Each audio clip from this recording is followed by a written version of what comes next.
जो सीधा एग्जाम में दिखेगा, ध्यान से सुनना। जब भी इंग्लिश के सेंटेंस में मेन वर्ब या हेल्पिंग वर्ब, कोई नया बच्चा नहीं फर्क समझता है तो ध्यान से सुनो। मेन वर्ब हर उस वर्ब को कहते हैं जो काम का होना दिखाए, जो काम को, जैसे बोलना मेन वर्ब है, चलना मेन वर्ब है, खाना, हर वो चीज जो होती हुई दिखती है वो क्या है, मेन वर्ब। या यूं समझ लो सेंटेंस में होने वाला काम क्या होता है, मेन वर्ब। या यूं समझ लो जिसके हिंदी में ना आता है वो क्या होता है, मेन वर्ब। टीच की हिंदी करो। पढ़ाना, स्पीक, सी, जंप, डांस, सिंग, राइट। समझ में आया? सब क्लास में ना सारी की सारी क्या हो गई, मेन वर्ब। कोई एक तरीके से पकड़ लेना मेन वर्ब है या नहीं। हेल्पिंग वर्ब आप लोगों को आती ही होती है, is, am, are, was, were, has, have, had, do, does, did, ये हमें पता होता है कि ये क्या है, हेल्पिंग वर्ब्स हैं। अब मेन बात क्या है, मेन वर्ब ये कह रही है कि मैं तो हमेशा ऑब्जेक्ट के साथ चलूंगी, और हेल्पिंग वर्ब कह रही है मुझे तो सब्जेक्ट से प्यार है भाई। यानी इंग्लिश के सेंटेंस में जहां जहां हेल्पिंग वर्ब के साथ लगाना है सब्जेक्टिव केस होना चाहिए, और जहां जहां मेन वर्ब के साथ लगाना है ऑब्जेक्टिव केस होना चाहिए। अब एक सेंटेंस लिख रही हूं जो बचपन से यूज करते आ रहे हो, गलत हो सकता है तो भाई कमजोर बच्चे जरा दिल थाम लेंगे, टूट सकता है, मुझे पे इल्जाम नहीं चाहिए मुझे, तो मैं वार्निंग पहले ही दे देती हूं। क्या सेंटेंस लिखा है, जोर से बोलो, और जोर से बोलो। सुना है कि नहीं सुना है? बहुत बार सुना होगा, बोला भी होगा, कहीं लिखा हुआ भी पढ़ा होगा। अभी अभी मैंने रूल पढ़ाया, गलती बता सकते हो? इस सेंटेंस में मेन वर्ब तो है ही नहीं, कह रहे हैं इज है, मतलब मेरे मार्कर के हिसाब से बोलना है, कॉन्सेप्ट भूल जाओ। इस सेंटेंस में मेन वर्ब तो, मेन वर्ब का मतलब क्या बताया था जिसके हिंदी में, इसकी हिंदी क्या होती है, ना आया क्या, तो ये मेन वर्ब नहीं है। पता नहीं किस मधोशी में होते हो तुम लोग, मैं कह रही हूँ ना आया क्या, कुछ कह रहे हैं हाँ। इसकी हिंदी बोल रहे हैं और फिर कह हाँ ना आ गया, इसका मतलब वो क्लास में है ही नहीं, कहीं और ही घूम रहे हैं वो। नजर मिल जाती बेचारों को, हाँ ना करनी पड़ती है, उबासी एकदम से रोकनी पड़ती है। क्लास में रहा करो, चीजें बड़ी आसान है। मैं बहुत बार कहती हूँ इंग्लिश एक बार सीख लो, बुढ़ापे तक दोबारा सीखने की जरूरत नहीं है। आलसी लोगों का काम है अंग्रेजी सीखना, बेशरम और आलसी लोग, सिंपल सी बात है। जब तक शर्मीले हो इंग्लिश नहीं आ सकती, बोलोगे ही नहीं मुंह से, डरते रहोगे, तो बेशर्मी पे आना पड़ेगा, अपनी इज्जत बेइज्जती छोड़नी पड़ेगी तो इंग्लिश बोल सकते हो।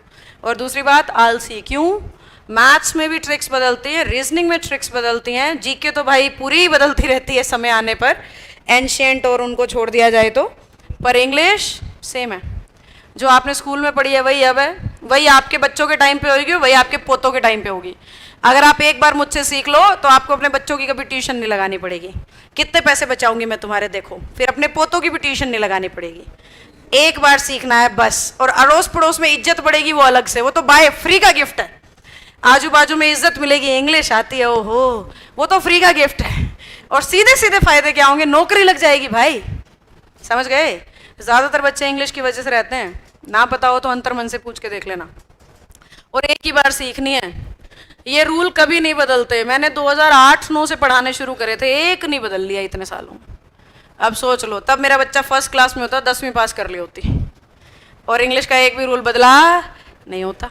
समझ गए? तो मैं मजाक नहीं कर रही, मैं फैक्ट बता रही हूँ, इसमें कुछ नहीं बदलता। एक बार सीखो, बुढ़ापे तक साथ निभाएगी, इज्जत भी बढ़ाएगी और बुढ़ापे तक साथ निभाएगी। समझ गए? महान हो तुम लोग। ये मेन वर्ब नहीं है। और ये क्या बने, वैसे तो ये हेल्पिंग वर्ब होती है इंग्लिश में। अभी ज्यादा नहीं उलझाऊंगी, तुम हेल्पिंग मान लो इसको फिलहाल, आगे गहराई में ग्रामर में जाएंगे तो बताऊंगी एक्चुअली में ये क्या है। फिलहाल तुम मान लो ये हेल्पिंग वर्ब है, मेन वर्ब तो है नहीं। मेन वर्ब नहीं है तो ऑब्जेक्ट तो आ नहीं सकता।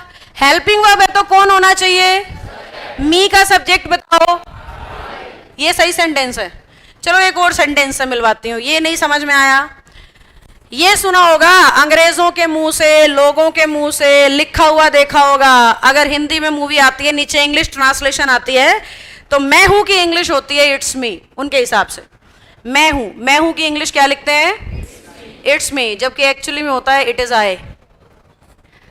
एक्चुअली में सही क्या होता है, इट इज आई। कोई बता सकता है क्यों?